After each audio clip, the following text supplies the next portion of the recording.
આજે બનાવશું આપણે કોર્ન પાસ્તા. તો આપણે બનાવવાની શરૂઆત કરશું. તો આ પાસ્તા અને આ મકાઈ બેને અલગ અલગ બાફી લેશું. પહેલા આમાં આપણે પાસ્તા નાખી દઈશું. આમાં થોડુંક તેલ નાખીશું. આની અંદર આપણે મકાઈના દાણા નાખીશું. થોડુંક મીઠું નાખીશું અને આપણે બાફા દઈશું. આપણે કઢાઈ મૂકી છે, ગેસ ચાલુ કરી દીધો છે. આની અંદર આપણે તેલ નાખીશું. તેલ આપણા સારી રીતના ગરમ થઈ ગયું છે. આમાં હિંગ નાખીશું. આમાં આખું જીરું નાખીશું. હવે કેપ્સિકમની પતલી પતલી સ્લાઇડ કરી લેશું. આપણા કેપ્સિકમ સારી રીતના સડી ગયા છે. હવે કાંદાની પ્યુરી નાખશું. આપણી કાંદાની પ્યુરી સડી ગઈ છે. હવે ટમેટાની પ્યુરી નાખશું. હવે આપણે આની અંદર અડધો ચમચી હળદર પાવડર નાખીશું. 1 ચમચી મરચું નાખીશું. સ્વાદ અનુસાર મીઠું નાખીશું. પાસ્તા મસાલો નાખીશું. આપણે બધી વસ્તુ સારી રીતના મિક્સ થઈ ગઈ છે. આની અંદર પાસ્તા નાખીશું.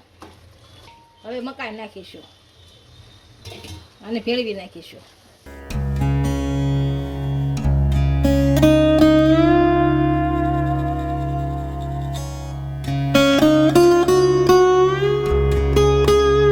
ફૂલ વિડીયો જોવા માટે મમ્મી રસોઈને વિઝિટ કરો.